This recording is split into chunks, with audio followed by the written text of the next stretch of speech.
Hello बच्चों, क्या हाल चाल? बढ़िया।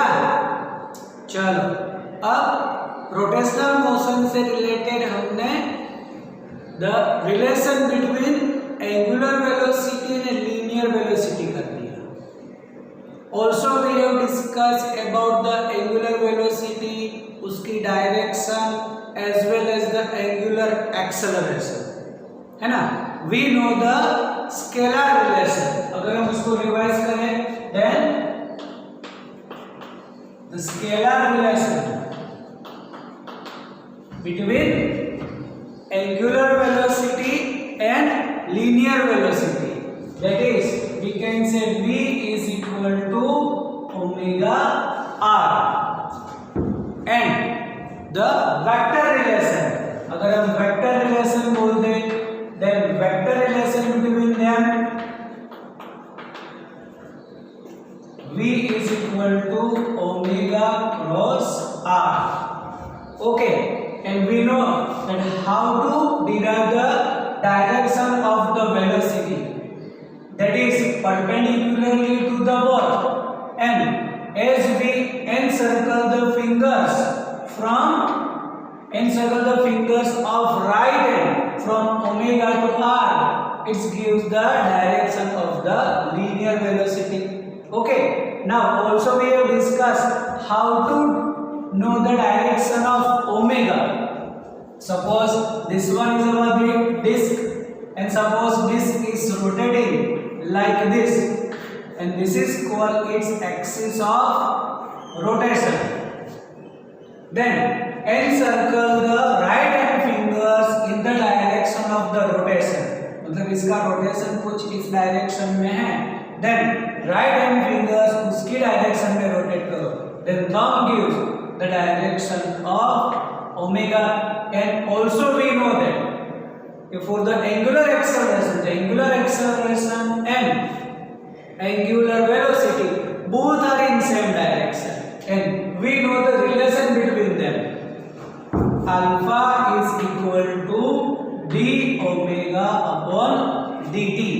Like linear acceleration, so a is equal to dv upon dt. The derivative of velocity with respect to time, it's called acceleration. By the same way, derivative of angular acceleration with respect to time, it's called angular acceleration. Alpha को हम क्या बोलते हैं? Angular acceleration.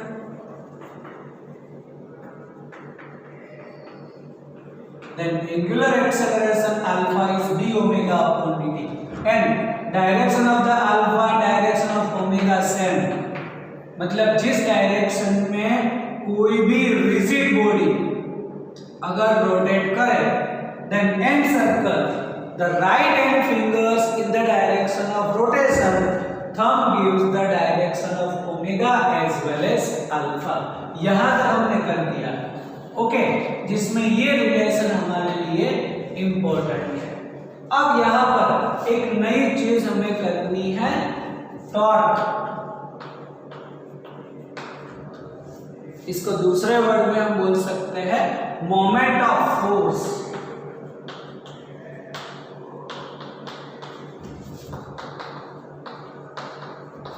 तो कई बार ऐसे torque लिखे या फिर ऐसे मोमेंट ऑफ फोर्स बोले, दोनों एक ही चीज है। तो चलो अब इससे रिलेटेड, जैसे हम बोलते हैं कि कोई भी ऐसा rigid body it's performing circular motion, means rotational motion along with its axis, तो वो जो रोटेशन करे उसके लिए कहीं ना कहीं तो हमें फोर्स लगाना पड़ेगा। अब ये चैप्टर को छोड़ के आगे जितने भी चैप्टर्स हैं उसमें हम बोलते हैं कि due to the force the object otherwise particle perform its linear motion, it will be displaced from one place to another place. ये रोटेशन मोशन चैप्टर को अगर हम छोड़ दें, उससे पहले जितने भी हमारे चैप्टर्स हैं कि मोशन स्टार्ट हुई थर्ड चैप्टर, तो 3, 4, 5, 6 सभी में देखो, due to the force the object will be displaced, it comes in motion, या फिर उसको एक्सेलरेशन मिलेगी, है ना, तब उसको बोलते हैं उसका लीनियर डिस्प्लेसमेंट हुआ। ओके, तो अब अगर हम ऐसा बोल दें कि ड्यू टू द फोर्स, अगर सिर्फ फोर्स ही बोले तो फोर्स से रिलेटेड क्या बोल सकते हैं हम, तो बॉडी जो है वो एक प्लेस से दूसरे प्लेस पर डिस्प्लेस होगी या फिर उसकी कुछ मोशन जिसको हम बोल सकते हैं लीनियर मोशन। तो force is responsible for the linear motion. तो ऐसे ही अगर हमें कहीं ना कहीं रोटेशनल मोशन करनी है तो फोर्स तो लगाना पड़ेगा, लेकिन that force is called as a torque. Torque का सिंबल है टाउ, इसको हम बोलेंगे tau, torque tau. Then we can say torque is responsible for the rotational motion like force is responsible for the linear motion. तो यहां पर ऐसा भी बोल सकते हैं कि torque nothing but one special type of force. वैसे तो हम फोर्स ही लगाएंगे, चलो ये हमारे पास कोई भी एक रिजिड बॉडी तुम सोच लो, और अगर मुझे इसकी रोटेशनल मोशन करानी है तो यहां से मुझे एक फोर्स लगाना पड़ेगा, है ना। देखो मैंने फोर्स लगाया, then its perform circular means all particles performing rotational motion. Then the force responsible for the rotational motion it's called torque. Force responsible for the linear motion simply called as a force, वो force ही है, but the force which is responsible for the rotational motion it's called torque. तो यहाँ पर मैंने torque लगाया, ऐसा बोल सकता हूँ मैं। ओके, चलो दूसरा एक एग्जांपल लेते हैं कि अब जो भी हम फोर्स बोल रहे हैं फॉर द रोटेशनल मोशन, तो वो फोर्स हम कहाँ पे लगा रहे हैं और कौन सी डायरेक्शन में है, वो भी हमारे लिए इंपॉर्टेंट है। Just consider this one is your door. जैसे घर पे डोर है, अब तुम उसका एक्सपेरिमेंट करो कि तुम वो डोर को कैसे ओपन या फिर क्लोज करते हैं। ओके, तो यहाँ पर जो भी डोर है यहाँ से जुड़ा हुआ है पूरा, जो भी यहाँ पर स्क्रू लगाया है तो यहाँ पर ऐसे, ये मान लो कि यहाँ पर सभी स्क्रू ऐसे हमने ज्वाइन कर दिया, तो ये जो डोर है ऐसे बोल सकते हैं कि चलो अभी ये क्लोज है, इसको हमें ओपन करना है तो ऐसे होगा, क्लोज करना है तो ऐसे करेंगे। ओके, तो उसका जो ऐसे हैंडल है वो कहाँ पे होता है, तो जहां से ये ज्वाइंट किया उसके एग्जैक्ट ऑपोजिट पॉइंट पर और लास्ट पोर्शन पर होगा, है ना। यह इस कॉर्नर पे कहीं पर होगा, जहां से अगर इसको हमें ओपन करना है तो ऐसे फोर्स लगाएंगे या फिर क्लोज करना है तो ऐसे फोर्स लगाते हैं। ओके, तो यहां से ये जो भी हम डिस्टेंस बोलेंगे तो ये मैक्सिमम डिस्टेंस पर हमने फोर्स लगाया। अब वही हैंडल तुम ऐसा सोचो कि जहां से वो स्क्रू लगा है उसके नियर पॉइंट पर ही है, तो अब यहां पर फोर्स लगा, मतलब तुम्हें क्या करना है, जो डोर है उसके जहां से जुड़ा हुआ है उसके एग्जैक्ट नियरर पॉइंट पर फोर्स लगाओ, ओपन करने के लिए या क्लोज करने के लिए। तो डोर ओपन या क्लोज तो होगा, लेकिन तुम्हें ज्यादा फोर्स लगाना पड़ेगा। फिर क्या करो, थोड़े दूर ऐसे फोर्स लगाओ ओपन या क्लोज करने के लिए, तो कंपैरेटिवली तुम्हारा जो फोर्स है वो थोड़े कम फोर्स से काम चल जाएगा। ऐसे ही थोड़े थोड़े थोड़े यहां से दूर चले जाओ और लास्ट जो हैंडल है वहां पर सोचो, और वहां पर तो मिनिमम फोर्स लगाओगे ना तो भी ये जो है वो रोटेशनल मोशन कर सकता है। अब देखो यहाँ पर ये जो भी हमारा डोर है वो उस फोर्स से लीनियर मोशन नहीं करेगा, तुम जैसे फोर्स लगाओगे वो डोर आगे चला जाता है, या फिर तुम डोर ओपन करने के लिए ऐसे खींचोगे तो क्या तुम्हारे साथ आ गया ये डोर, नहीं, यहां से उसने रोटेशनल मोशन की लाइक दिस, है ना।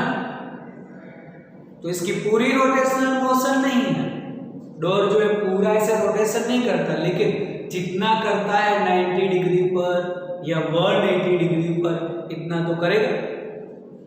ओके, तो उसके लिए भी हम बोलते हैं कि फोर्स कहाँ और कौन सी डायरेक्शन में लगाना है वो हमारे लिए इंपॉर्टेंट है, that is called torque. The force responsible for the rotational motion it's called torque. मतलब यहां से अगर उसको मुझे ओपन करना है तो ऐसे फोर्स लगाऊंगा, उसको क्लोज करना है तो ऐसे फोर्स लगाएंगे, और वो तुम ऐसे घर पे कर सकते हो और एक बार एक्सपेरिमेंट भी कर लेना। चलो अब टॉर्क की बेटर अंडरस्टैंडिंग के लिए हम ऐसा बोलते हैं कि दिस इज आवर एक्सिस, जैसे X Y and Z, and here any point P, and this consider only one particle of the rigid body. First of all, we will discuss the torque on any one particle, और उसके बाद system of particle के लिए कर देंगे। तो this is the one particle of the rigid body and its position vector is r from origin.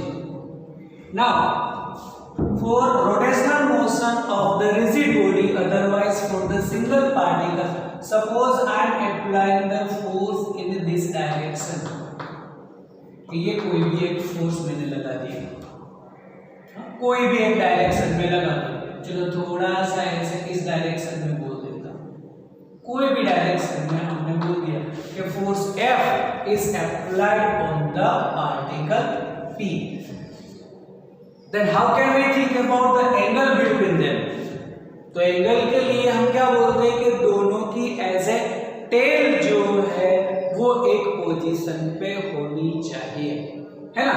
और इसीलिए यहाँ पर R को अगर हम एक्सटेंड करें R की direction, then this is called the angle between R and F.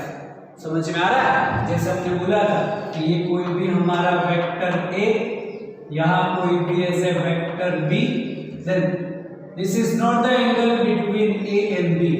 अगर हम A को एक्सटेंड करें तो ये एंगल हो जाएगा angle between A and B, like this. B को हम यहाँ पर डिस्प्लेस कर सकते हैं कि नहीं, this is also called B and this is the angle between A and B. तो अगर ये एंगल थीटा है तो ये एंगल भी थीटा ही होगा। इसका मतलब अगर R को हम एक्सटेंड करें then this is the angle between R and F. Okay, अब यहां पर ऐसा बोल सकते हैं कि torque tau is equal to R cross F। ये इसकी डेफिनेशन है, direct definition of the torque tau is equal to R cross F। अगर इसका मैं मैग्नीट्यूड ले लूं then it is RF sin theta, क्योंकि A cross B is AB sin theta, R cross F is RF sin theta, and theta is the angle between R and F। ये दोनों के बीच का एंगल है, this is the angle। Okay, तो ये इसका magnitude हुआ।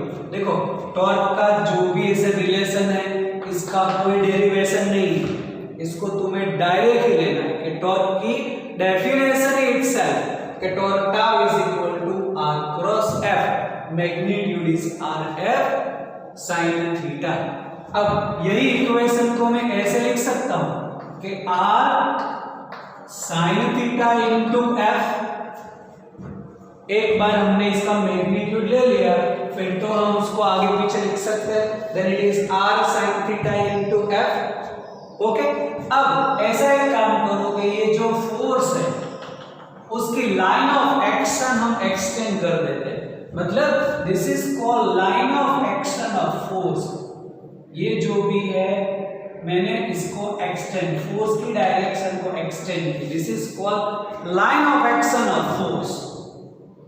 और फिर एक काम करो, ओ side line of action of force के ऊपर एक परपेंडिकुलर लाइन ड्रॉ कर दो, से एज ए OM। तो OM is called perpendicularly to the line of action of force. तो अगर ये थीटा है तो ये ऑपोजिट एंगल भी थीटा ही होगा। चलो अब सोचते हैं कि r sin थीटा इस डायग्राम में से कैसे मिले। Then from figure just consider triangle as a OMP. The triangle is OMP और उसके लिए साइन फंक्शन लगा दो, मतलब sine theta. Then sine theta is opposite और ये 90 डिग्री, इसलिए ये इसका हाइपोटेन्यूज होगा OP। ओके, तो यहां पर sine theta is equal to OM upon R। OP की वैल्यू तो R ही रहेगी। Then what we can say about OM? OM is R sine theta. यहां से देखो what about the torque? Then torque is equal to R sine theta, मतलब OM n into force. तो OM क्या है? The perpendicular distance of line of action of force and magnitude of force। ये है magnitude of force और ये है perpendicular distance of force from origin, है ना। तो इसीलिए इसको मैं ऐसे भी लिख सकता हूँ F into OM। अब OM को मैं R का परपेंडिकुलर कंपोनेंट बोल सकता हूं कि नहीं, क्योंकि OM क्या है? R sin थीटा और OM भी क्या है? द परपेंडिकुलर ही तो है। तो जिसको मैं ऐसे भी लिख सकता हूं कि F into R perpendicular, R का as a perpendicular component. That means अगर इसको मुझे आप वर्ड में लिखना है तो F मतलब बोल सकता हूं magnitude of force, magnitude of force into, bracket में लिखेंगे और यहां नीचे लिख रहा हूं मल्टीप्लाई में, the perpendicular distance of line of action of force. Okay, clear? कि torque is F into R perpendicular बोल दिया हमने। That is magnitude of force and perpendicular distance of line of action of force. The perpendicular distance of line of action of force from origin. ऐसा भी बोल सकते हैं हम origin से distance इसका। Clear?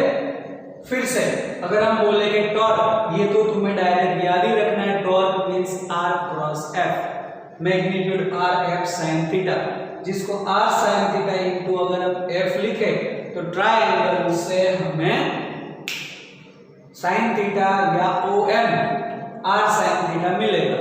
Then instead of R sin theta we can say OM, and OM is the perpendicular distance. Then torque means magnitude of force into perpendicular distance of line of action of force, and this is called moment of force. इसको बोल सकते हैं हम moment of force.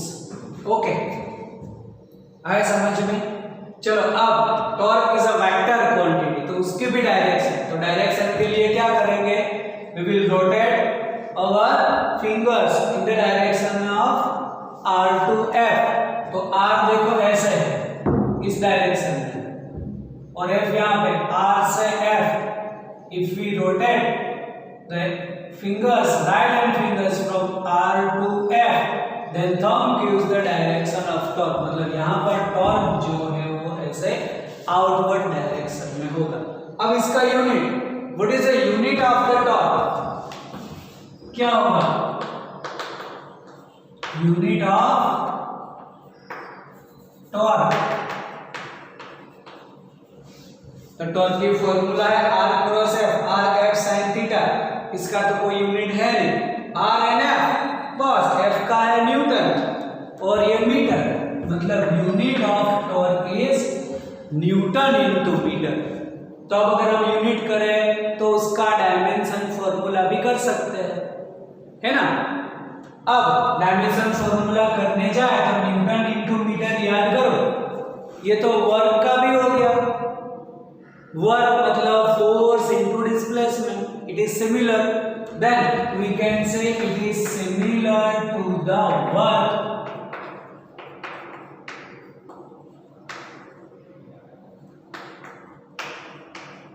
Otherwise energy, और उसका dimension formula है m1 l2 t minus 2। Newton का m1 l1 t minus 2, ये भी l1 m1 l2 t minus 2। बोलो क्लियर। तो टॉर्क बोलो या मोमेंट ऑफ फोर्स बोलो, दोनों एक ही हुआ। अब यहां पर हम जैसे हमने F इंटू आर परपेंडिकुलर किया, हम यहां पर फोर्स का भी परपेंडिकुलर कंपोनेंट ले सकते हैं। इसका मतलब कि हमने बोला कि फोर्स हम कहां पर और कौन सी डायरेक्शन में लगा रहे हैं, वो हमारे लिए इंपॉर्टेंट है। जैसे यहां पर मैं बोल दूं कि जो थीटा है, अब यहां पर थीटा अगर मैं ऐसा बोल दूं कि इफ थीटा इज 0 डिग्री, तो अगर थीटा 0 है तो उसका टॉर्क 0 हो जाएगा। मतलब angle between r and f is 0, देन sin 0 0, टॉर्क 0, टॉर्क लगेगा ही नहीं। इसका मतलब अगर जो हैंडल है, यहां पर तुम्हारा हैंडल है तो यहां से जुड़ा हुआ है, तो ये डिस्टेंस r, तो अगर यहां पर ऐसे हैंडल है, यहां से ऐसे तुम्हारा, तो उसको इस डायरेक्शन में खींचो ऐसे, हाँ, इसको यहां पर ऐसे फोर्स लगा, तो डोर कभी भी ऐसे ओपन या क्लोज होगा ही नहीं, है ना। समझ में आ रहा है। यहां से डोर जुड़ा हुआ है, ये डिस्प्लेसमेंट r हुआ, उसी डायरेक्शन में फोर्स लगाओ ऐसे, इधर और इधर फोर्स नहीं लगाना, ऐसे क्रॉस लगाओगे तो ओपन क्लोज होगा, लेकिन उसको ऐसे फोर्स लगाओ इस डायरेक्शन में, तो कभी भी वो रोटेट नहीं करेगा, मतलब टॉर्क 0 हो जाएगा। या फिर 180 डिग्री लगा दो, मतलब जो डोर है उसको ऐसे फोर्स लगाओ, मतलब हैंडल है उसको अंदर फोर्स लगाओ, ऐसे या ऐसे नहीं, ऐसे फोर्स लगाओ, तो भी क्या होगा, टॉर्क नहीं लगेगा। दैट मीन्स अगर यही है r की डायरेक्शन और उसी डायरेक्शन में मैं फोर्स लगाऊं, तो पार्टिकल कभी रोटेशनल मोशन नहीं करेगा, उससे वो सिर्फ लीनियर मोशन कर सकता है अगर पॉसिबल है तो। डोर के केस में लीनियर भी पॉसिबल नहीं है। ओके, तो यहां पर बोल देंगे इसका टॉर्क 0 हो जाएगा। टॉर्क मैक्सिमम भी होगा कब, 90 डिग्री पर, कि if theta is 90 degree, torque is maximum and that is r into f। इसका मतलब ये है, इसके 90 डिग्री पर तुम फोर्स लगाओ तो टॉर्क मैक्सिमम लगेगा, 90 डिग्री पर फोर्स लगा तो टॉर्क मैक्सिमम लगेगा। ओके, और यहां से हम उसका यूनिट या फिर डायमेंशन फॉर्मूला बोल सकते हैं, it is similar to the work. Okay, चलो एक और यहां पर हमें क्वांटिटी करनी है अब इसके साथ साथ angular momentum.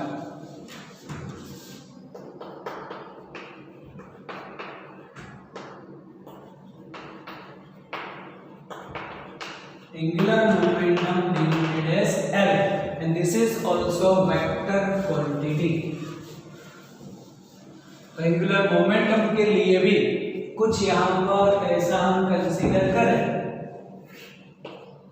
This is our axis x, y and z, और यहां कहीं पर भी कोई भी पार्टिकल p, उसका position vector r from origin, और यहां पर इस पार्टिकल की कुछ सपोज वेलोसिटी या फिर उसका जो मोमेंटम है वो कुछ इस डायरेक्शन में है, तो भी यहां पर हम बोल सकते हैं, अगर इसको एक्सटेंड करें दिस इज द थीटा, और वापस यही लाइन को मैं एक्सटेंड कर दूं, यहाँ पर एक परपेंडिकुलर लाइन सोचे OM, तो ये भी हो जाएगा इसके लिए theta n। Angular momentum is defined as r cross p, like torque r cross f। Angular momentum is defined as cross product, vector product between r and p। उसकी जो वैल्यू होगी that is r sin theta. Angular momentum याद रखो friends, it is r cross p, rp sin theta. Theta is angle between r and p। ये जो velocity है या फिर मोमेंटम है उसके बीच का डायरेक्शन। इसमें भी हम बोल सकते हैं कि r sin theta into p। और ट्रायंगल से देखो, फ्रॉम फिगर ट्रायंगल OMP, ये जो है वो पार्टिकल नहीं, ये हमारा मोमेंटम है और ये हमारा पार्टिकल OMP वाला। चलो फिर तो क्या बोलेंगे, what about the sine theta, that is OM upon OP, मतलब r डायरेक्ट बोल दो। Then what about the OM, it is r sin theta. Then here is OM into P, that means ये magnitude of momentum into perpendicular distance, perpendicular distance of momentum from origin। Okay, clear. और इसकी भी direction r cross p, r से p की direction करोगे तो rotate fingers from r to p, outward में हमें उसकी एंगुलर मोमेंटम की डायरेक्शन मिलेगी। Then magnitude of momentum into perpendicular distance of momentum from the origin, इसको हम बोल सकते हैं मोमेंट ऑफ मोमेंटम। जैसे वहां पर मोमेंट ऑफ फोर्स हुआ, इसको दूसरे वर्ड में बोल सकते हैं मोमेंट ऑफ मोमेंटम, लेकिन डायरेक्ट उसको बोल सकते हो तुम एंगुलर मोमेंटम, क्योंकि मोमेंट ऑफ मोमेंटम जो है वो थोड़ा ऐसे हार्ड लगेगा, बोलने में थोड़ा प्रॉब्लम है, इसीलिए डायरेक्ट बोलूंगा इसको एंगुलर मोमेंटम। लेकिन है तो वही कि it is the magnitude of momentum into perpendicular distance. तो magnitude of force into perpendicular distance is moment of force, then magnitude of momentum perpendicular distance is moment of momentum, लेकिन direct बोलो it's angular momentum. चलो अब इसका unit क्या होगा, what is the unit of angular momentum, तो r into p, p का unit क्या है kg मीटर पर सेकंड, और इनटू r हो गया तो kg मीटर स्क्वायर पर सेकंड। तब उसका डायमेंशन फॉर्मूला हो सकता है m1 m2 t-1। This is the dimension formula unit of angular momentum, बस उसके फॉर्मूला से ही होगा।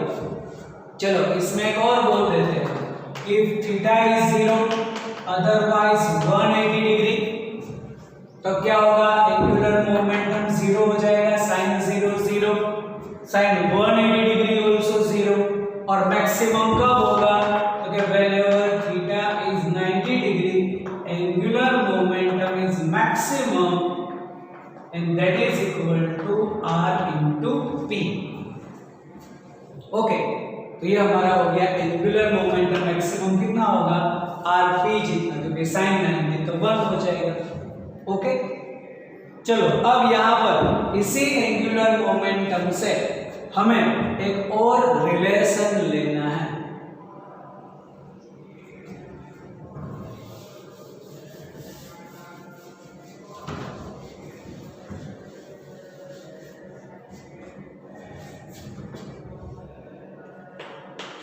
एक हमें रिलेशन लेना है कि एंगुलर मोमेंटम एंड टॉर्क का द रिलेशन बिटवीन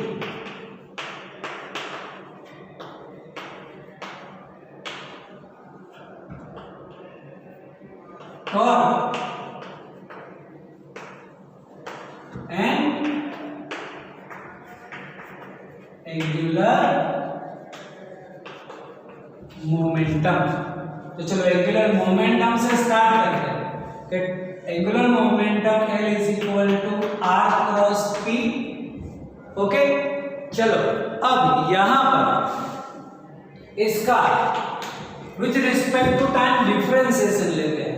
तो यहां पर R एंड P दोनों वेरिएबल, देखो अगर कांस्टेंट हुआ तो कांस्टेंट का हम डिफरेंशिएशन नहीं करते, लेकिन दोनों क्वांटिटी वेरिएबल है और मल्टीप्लाई में है तब डिफरेंशिएशन का एक रूल है मल्टीप्लिकेशन का। देखो अब यहाँ पर तुम्हें एक नया रूल सीखना है। जैसे मैं यहाँ पर बोल दूं कि कोई भी एक क्वांटिटी है ऐसे x एंड y, ओके, और उसका तुम्हें डिफरेंशिएशन लेना है विथ रिस्पेक्ट टू टाइम, तो ये मल्टीप्लाई में x इंटू y। तो यहां से तुम्हें एक नया रूल सीखना है for the derivative of multiplication. अगर इसमें से कोई भी एक कांस्टेंट हुआ तब तो हम कांस्टेंट को ऐसे साइड में लिखते हैं और फिर दूसरे का डेरिवेटिव करते हैं, लेकिन दोनों वेरिएबल है तो क्या करेंगे? तो उसका रूल ऐसा है कि derivation of first second as it is, मतलब dx upon dt into y, मतलब कोई भी एक क्वांटिटी एज इट इज दूसरे का डेरिवेटिव प्लस, अब अगर यहाँ पर फर्स्ट का किया तो first as it is derivative of second में, मतलब एक को छोड़ के एक का तुम्हें डेरिवेटिव करना है। एक रखो एज इट इज, दूसरे का डेरिवेटिव प्लस फर्स्ट का derivative second as it is, ऐसे derivative of first second as it is plus first as it is derivative of second, like this. यहां अगर दोनों है तो हम बोलेंगे कि taking derivative with respect to time t, इसका मतलब मैं ऐसा बोल सकता हूं it is dl upon dt। Okay, then यहां पर क्या होगा? अगर मैं ऐसा लिख दूं d upon dt r cross p, okay, then what about the dl upon dt? तो बोल देंगे डेरिवेटिव ऑफ फर्स्ट मतलब dr upon dt second as it is plus first as it is derivative of second one dp upon dt। Okay, derivative of first second as it is first as it is derivative of second one. यहां पर हमें इसकी place change नहीं करनी, r पहले है p बाद में, r पहले p बाद में, ऐसे। तो ऐसा मिल गया हमें। अब बोल सकते हैं कि but what is dr upon dt? तो dr upon dt displacement with respect to time, ये तो हो गया velocity, and what about the dp upon dt, the rate of change of momentum with respect to time? Yes, it is force, है ना? तो ये dr upon dt भी हुआ, dp upon dt, this is the Newton's second law. The rate of change of momentum with respect to time is called force, then dp upon dt is equal to f। चलो यहाँ पे रख दो ये value.